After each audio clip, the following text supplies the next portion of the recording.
Good morning and welcome to Let's Talk. I'm Tracey Morgan. So nice to have you with us as always, just after 11 o'clock. And it's our time to take a break from the music and chat for about 30 minutes. And today is our day with specialized staffing. And before we get to Lisa Gard with specialized staffing, just as a reminder, you can always keep us mobile if you'd like on that Android or iPhone device with the free app. You can also listen to this as the podcast of the day. You can log online to WISR680.com, and that's where the podcast will be. And if you like listening to our stream, that's where you can listen right now. So for the next 30 minutes, we are with Lisa Gard. Of course, she's the owner of Specialized Staffing based in Butler County, although they reached far beyond Butler County. Hi, Lisa. How you doing today? I'm doing great, Tracy. How are you? Good, and I guess we can say happy spring, huh? Can we say that yet? I know it's still cold out, but I think we can, but we only have a few more weeks. I know, and it's always this time of year that it seems like we dust off everything and try to get into a new space, if you will. Do you think that we do that enough with our careers and jobs? No, and actually, it's funny that you say that. I was thinking about talking, how we discuss different things throughout the year, and I was thinking, how in the spring and the fall, we always do certain things. We check, we turn the clocks. This year, by the way, it is Sunday, March 12th. We turn the clocks ahead, and we lose that hour of sleep, but we gain that hour of daylight. But, we also do certain things. Like now, we always remember to change the batteries in our smoke detectors at that time. Some of us use that to, check our furnaces and change the filters. Some of us use that time of year as a reminder to schedule our health screenings, and these are all really great things to remember to do when you're either springing forward or, falling back. But I thought, when we're talking about springing forward, why not use this time of year to do a career check? I mean, just, give some thought to where you are in your career, and is it time to make a change in some way? How do you know when it is time to make that change? Or do you have to do the check first? I mean, what comes first, the chicken or the egg in this? Exactly, and that's why I thought an event like spring and fall is a good time to just remember to do that, because sometimes you might not see a sign. Sometimes you may miss a sign, and sometimes you don't know unless you look. So I think it's a great time to start by just looking at what is happening in your field, what are the trends in your industry, what's going on out there. If you, I don't know about you, but I'm pretty happy in my job, so I'm pretty, unmotivated to necessarily see what else is going on out there. But sometimes it pays to, just take a look and see what's happening, like I said, in your industry or your field. So I think, just by looking on job boards is the easiest way to do a real quick check on what's happening in your field in terms of opportunities. But I think, too, you can look at social media. Social media is a great tool right now. You can follow companies. You can follow individuals in certain fields. There are people who write articles and put them on LinkedIn about things like, specific fields. There are media events. When you hear a news story about a company that is moving into the area, or you read a news story about a company that just got venture capital to expand, these are great opportunities to look further into, potential career options. Do you find by doing this kind of check on our careers or resumes or where we are right now in life, do you find that sometimes that can kind of open our eyes to realizing that we are actually okay where we are? Because I know sometimes we get frustrated with our jobs, and if we don't do that check, we think, oh, it's the job that's making me unhappy. Well, and you're absolutely right. Sometimes it's just an exercise in learning that the grass really isn't greener on the other side, and you end up happier. But one of the coolest tools that I like to share with candidates and with people who in general are just interested in looking at what might be out there is ONET.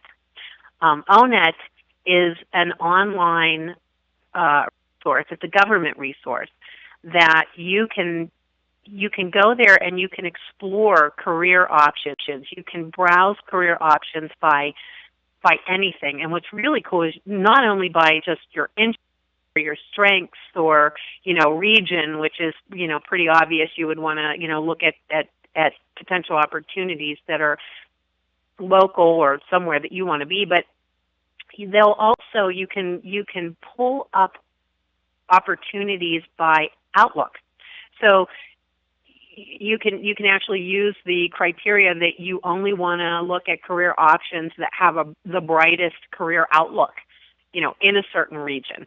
And so it's really a cool tool. It's just something that you can go and play around on. And again, that is www.onetonline.org, and it's ONETONLINE.org. Lisa, And there's also salary information on that site as well. Lisa, can you further explain what that means when you're looking at the outlook?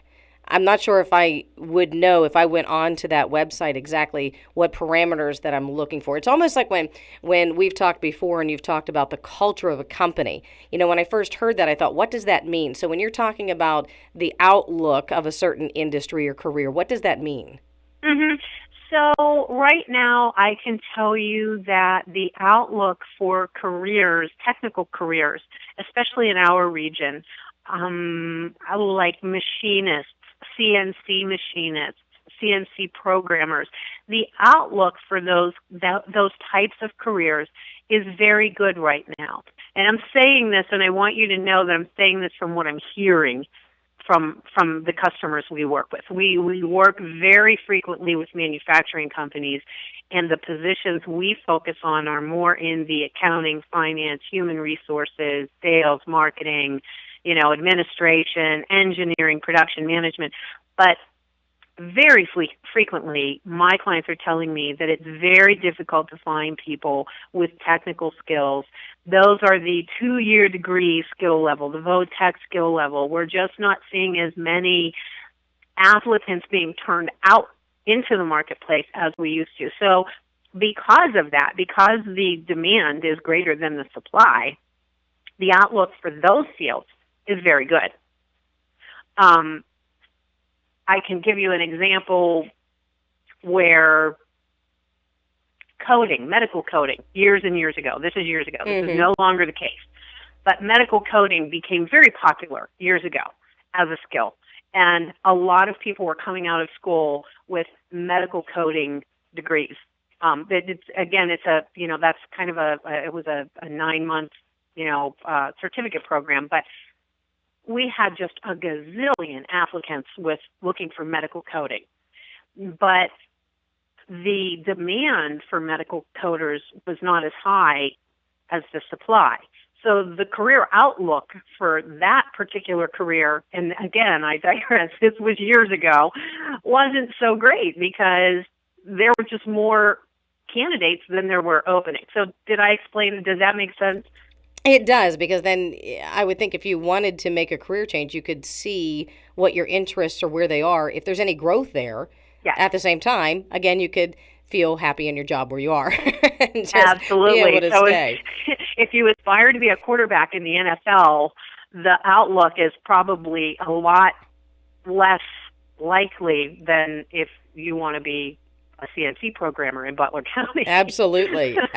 Lisa Gard, a good analogy. Lisa Gard is with us with Specialized Staffing. Of course, they're based right here in Butler, and of course, they reach far beyond that. We'll talk about the company and what they do here in just a couple of minutes, but it's almost spring. It's kind of springtime-ish, so we're talking about just kind of taking that time, whether it's spring or fall, to be able to check up on yourself. So if you're looking at the outlook, Lisa, what are the other things, if you had a checklist for us to look for that we're wanting to run down so we can see where we are in our own career, what would you say would be on that checklist?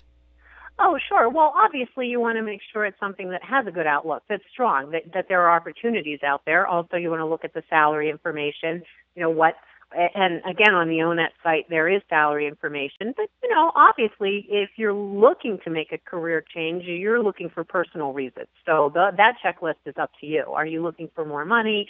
Are you looking for advancements? Are you looking for a better culture? You talked about culture before. But I think one of the things to consider, too, is once you've honed in on that you do want to make a move, now you need to turn to looking at your movability. Is your resume up to date? This is a great time to check your resume. I mean, that's as mechanical as changing the battery in your smoke detector. So take a look at your resume. Is it up to date? Is your most current position on there? You know, we talk to a lot of candidates who didn't expect to be on the job market. So it isn't a bad idea to make sure that your most current position is on your resume, that you've updated it with any new skills or new responsibilities that you've acquired over the past year or so. Education update. Maybe you didn't get a degree, or maybe you did, and that should be on your resume. But if you attended in-house webinars, seminars, any credentialing or continuing education, that can be on your resume as well, and that should be updated. And then two, it's most important to look at the format of your resume. If you're looking at just doing a quick resume update and you're staying in the same field, if your next move might be looking for advancement in the field you're already in, there's a format that is most appropriate to that, and that's called a chronological format. But basically, it's just a list of your positions listed with the most recent first and the experience you have in those positions. And the reason that is so appropriate if you're looking to stay in the same field is that you're really highlighting your actual experience. But conversely, if you're looking to change careers and enter a new field, there's a different resume format, because when you think about it, if you've spent the last 10 years as an accountant or a staff accountant in a company, and you've gotten some education and picked up some skills in marketing, and you've decided that you don't want to be in accounting anymore, but you want to go to work for a company in the marketing department, if you have a resume and all that's on it is accounting, you're not even going to get considered. So resume format is where you can take advantage of the transferable skills, education, and abilities that you bring to the table that aren't necessarily within your experience. So, that's just highlighting up front in bullet point form, what you have to bring to the table in a marketing capacity. Does Lisa, that make sense? Yeah, it does. And I want to ask you this next question, going along the lines of as we're checking up on ourselves. Mm-hmm. If it's been a while that we've been in in our career or in any career, and it doesn't matter if we want to change careers or want to get another job, okay? I wonder how times have changed. So if I'm checking up on my resume, is there a certain way I should be talking about myself? I ask you that because I recently read somewhere where I don't remember exactly where I got the information, but it said be experience focused and don't use the I's and me's and we's so much. Is that what we should be doing? How do we describe our experience without putting in I do this and I do that and this is all about me? Well, you simply just don't write it in a paragraph form. You're not telling a story on your resume. Think of your resume as a menu, not a story. So when you think about that, when you go to a restaurant, the menu doesn't say, I will prepare your chicken by putting it in a pan with garlic. It bullet points, like garlic chicken, sautéed in garlic, served with mashed potatoes. It's short, sweet, to the point. And so oftentimes I like to tell my candidates, I love a bullet-pointed format on a resume. So basically you're just highlighting what you bring to the table.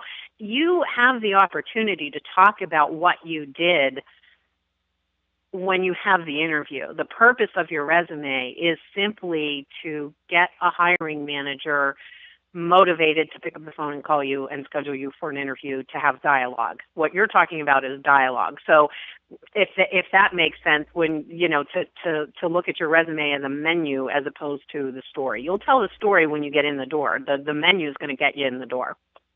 All right, so let's go back to mobility. Is there anything else under mobility when we're checking up on ourselves, if you will, refreshing what our thoughts are about our careers, resumes, whatnot? You talked about mobility. Anything else underneath that subtitle, if you will, as we're talking about this? Sure. Well, once you know your resume is in the proper format, it's always also a good idea to touch base periodically with those individuals who've told you in the past that they would be willing to give you a reference. I think it's an awesome time to just circle back with those people, see if they're still in the same place. I mean, when you think about it, you normally ask somebody if they'll give you a reference when you're leaving a company. And if you never circle back with them, you've no idea if they've left the company. So it's always good to reach out to those people periodically, see if they're still around, where they are, update their contact information, make sure they're still willing and able to speak to your strengths. And also, that's a great opportunity to network with them. You know, if they've moved and they're in a new company, maybe they've got some, good information for you about opportunities with their current organization or other organizations that they've been employed with. So it's just a great time to circle back and touch base with those references. So any other reasons why now would be a good time to check back up on our resume, maybe our careers, maybe our interests, to see if it's time to make a move or just stay still? Yeah. Well, obviously, it's just really good to do that periodically. And you made a really great point earlier on, which was maybe by doing this, you're just going to find that you're really happy where you are.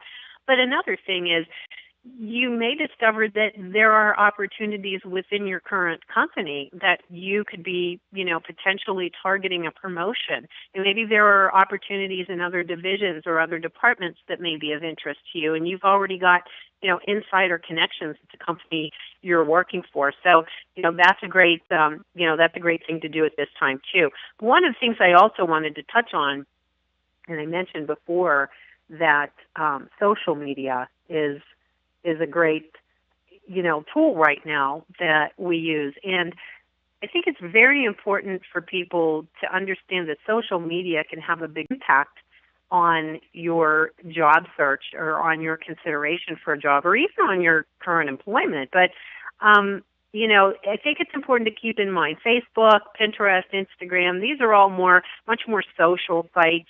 And social media tools like LinkedIn are much more professional. And if you have a LinkedIn profile, I want to say this is a great opportunity, a great time to make sure that LinkedIn profile matches your resume, that it says the same thing, it doesn't necessarily have to say it in the same words, but it has the same information that's on your resume, because oftentimes someone will look at a resume and they'll go on LinkedIn to see, if they can connect with the individual. And if the current position is different, it leads somebody to think, okay, what's correct, this or that. So they should say the same thing. They should match. And when you're talking about LinkedIn being the professional site, and many of us know it, many of us don't, participate in LinkedIn, how often should we be active with LinkedIn? I know you can make posts and share your thoughts, and should you be on that every day? Should you be on it every week? How often is good when it comes to other professionals? Sure. Well, LinkedIn and any social media tool is, how often you're on there is just based on what you're trying to achieve. And if you're looking to connect with people, to explore other opportunities, I think it's important to be active. And, you can do different things on LinkedIn. You can certainly go on LinkedIn and you can search for individuals in your field. You can ask them to connect with you. Once you're connected, you can see their posts. I don't know how familiar you are with LinkedIn, but people will post, articles. There are articles written. Their companies have LinkedIn pages that you can follow, so that when a company is expanding or something's happening, that's news within an organization, that goes on their LinkedIn page. If you're also connected with individuals that work in that company, it's a great opportunity to send them a message through LinkedIn and just stay connected. And another thing about LinkedIn is you can ask the connections you have on LinkedIn to endorse you. And it's basically they're giving you a testimonial. So if I go to your page, Tracey, and I see that you have over 500 connections and that you have, 250 endorsements for different things, different skills, that tells me you're very active in social media, but that's also really awesome information that I know up front about you. If you go to my LinkedIn page, you'll see that I have over 500 connections, and I've got lots of people that I've connected with, that I've worked with in the past, who've endorsed me for things like leadership, for human resources, for hiring, for recruiting, for speaking. So it's just really a great tool it's almost a marketing tool.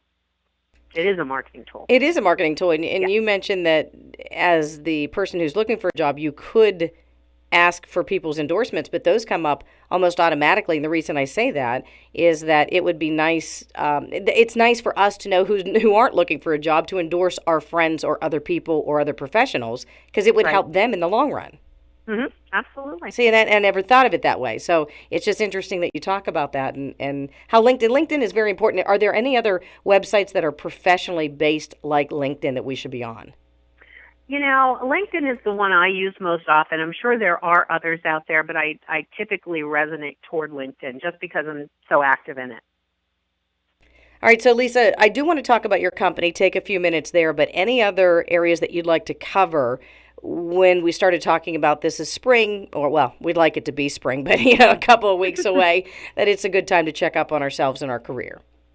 Yeah, I think that, the only other thing I would say to that is, and this is a plug for not my company, but my industry, a staffing firm or a recruiting firm is a great tool for somebody who might be looking to keep their eyes open very passively.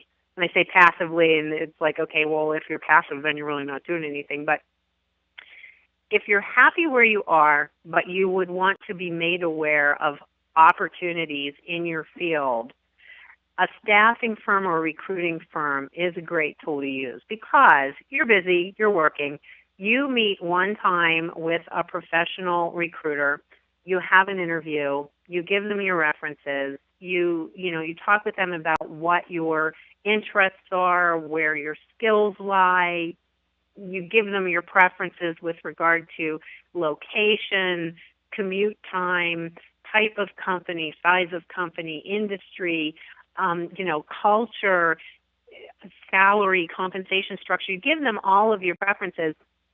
And then, you invest that hour and a half of your time, but then you're considered for opportunities, and you're called about opportunities that you wouldn't even know of otherwise, especially if you're busy and you're working.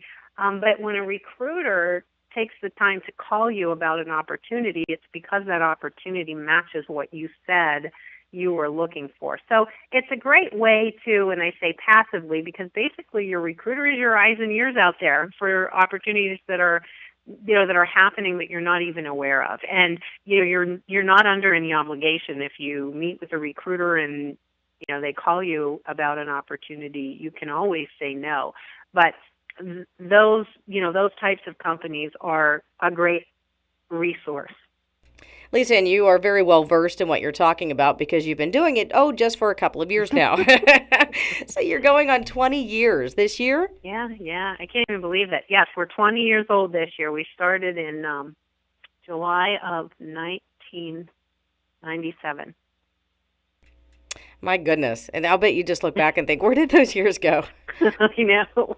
I do. I can't believe time flies. They say time flies when you're having fun, and it's really been awesome. And we started out as a staffing firm, simply, doing contract, temp to hire, administrative staffing, and industrial staffing, and we've completely grown and morphed into a completely different type of company.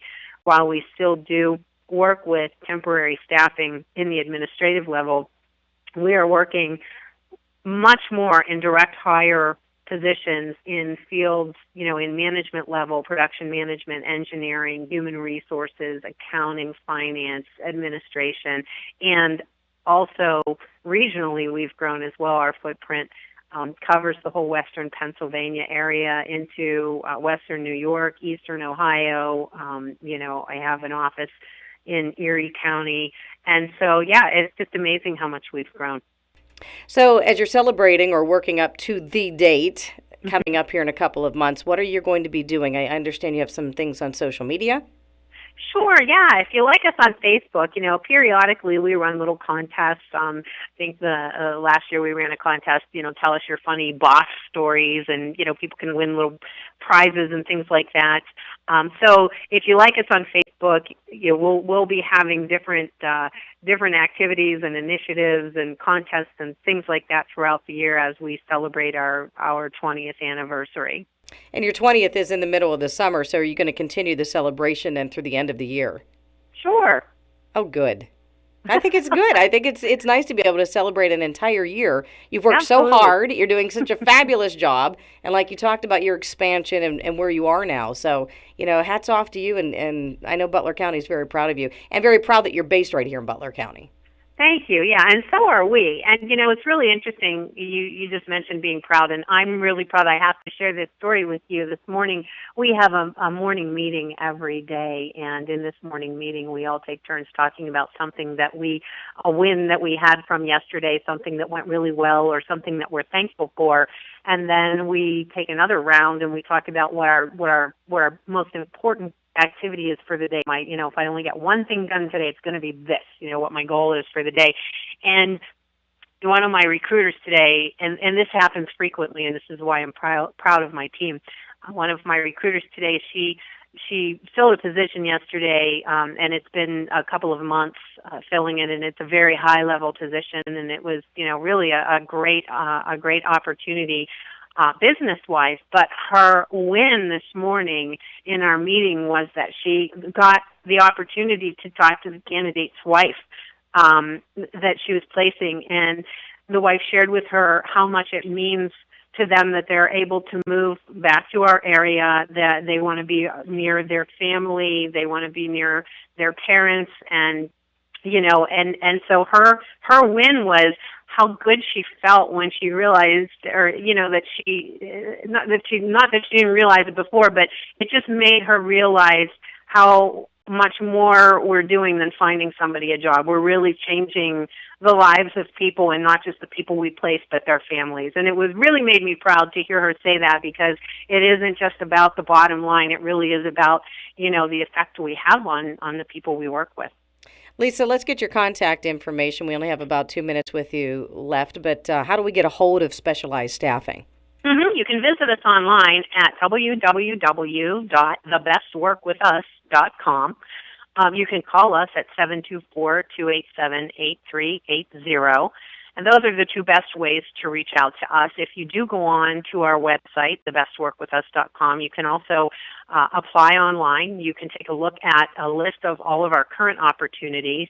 You can also link to myspecializedcareer.com, which is a job seeker resource that offers things like resume templates if you want to do a new resume, videos on interviewing, preparing cover letters, things like that, and also links to other outside resources. Lisa, in your final thoughts, just as we began today, we were talking about how it's a great time of the year to just double check on our careers, ourselves, where we are. So just your final thoughts on that conversation that we had today. Right. Well, like I said, typically this time of year is when we look at important things in our lives, things that have to do with safety, things that have to do with health. And I think, your career, you spend most of your time at work, so why not make sure that you're in the best possible place? Lisa Gard, Specialized Staffing. Thank you so much again for being with us. I always love talking to you, and happy 20th. We'll have to say that every single time we talk. Thanks, Tracy. You have a great day, too. Thanks, you too. And folks, thank you very much for joining us. Of course, this is online as our podcast of the day. Just jump online to WISR 680.com. Thanks so much for joining us. I'm Tracey Morgan.